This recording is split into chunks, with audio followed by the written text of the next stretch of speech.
सनातन धर्म को अक्सर एक धर्म ही माना गया है, लेकिन असल में सनातन मानव इतिहास की सबसे प्राचीन वैज्ञानिक प्रणाली है। आज जो बातें आधुनिक विज्ञान शोध कर रहा है, ऋषि मुनियों ने हजारों साल पहले अनुभव कर लिख दिया था। तो आइए जानते हैं ऐसे 10 वैज्ञानिक सिद्धांत जो आपको भी सनातनी होने पर गर्व महसूस करवाएंगे।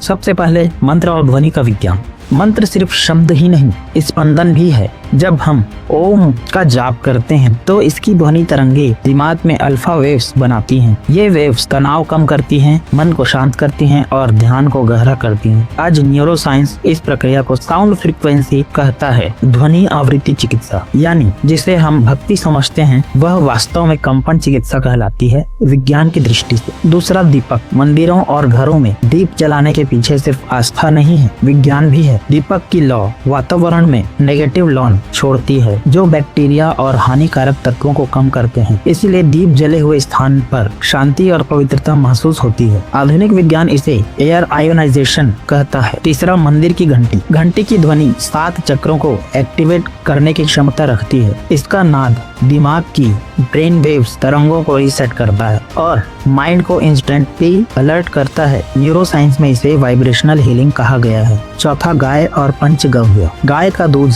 दही, घी, गोबर और गौमूत्र, इन्हीं 5 तत्वों को मिलाकर पंचगव्य कहा जाता है। इनमें एंटी माइक्रोबियल, एंटी टॉक्सिक और इम्यूनिटी बूस्टिंग के गुण पाए जाते हैं। आयुर्वेद में इनका उपयोग चिकित्सा और शोधन में किया जाता है। आज मॉडर्न लैब्स इन गुणों को वेरीफाई कर रही है। पांचवा, मंदिर ऊर्जा का केंद्र। मंदिर सिर्फ पूजा स्थल नहीं, एक एनर्जी एम्पलीफायर सिस्टम है। इनकी बनावट पिरामिड जियोमेट्री पर आधारित होती है और मंत्र, घंटी, धूप और दीप से मिलकर एक पॉजिटिव बायोफील्ड बनता है। इसलिए मंदिर में जाने से मन शांत और शरीर हल्का लगता है। छठा, तिलक। तिलक उसी स्थान पर लगाया जाता है जहाँ अजना चक्र और पीनियल ग्लैंड स्थित होते हैं। यह स्थान मानसिक संतुलन, अंतर्ज्ञान और अवेयरनेस से जुड़ी है। तिलक तापमान को नियंत्रित करता है और मानसिक एकाग्रता बढ़ाता है। सातवां, योग और विज्ञान। योग सिर्फ व्यायाम नहीं, एक न्यूरोमस्कुलर थेरेपी है। यह फेफड़ों, नसों, हार्मोन्स और न्यूरॉन्स पर असर डालता है। आज मेडिकल साइंस इसे डिप्रेशन, एंजाइटी,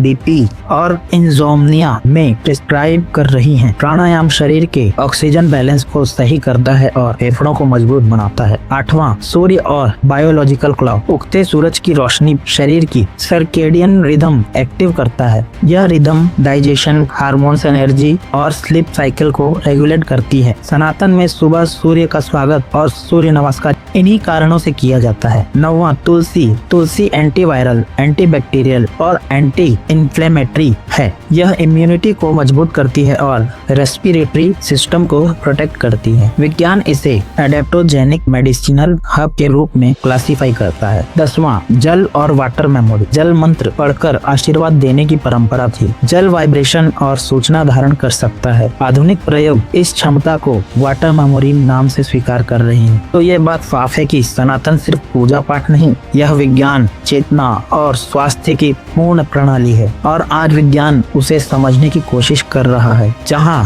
हमारे ऋषि हजारों साल पहले पहुंच चुके थे, तो गर्व से कहो, हम सनातनी हैं।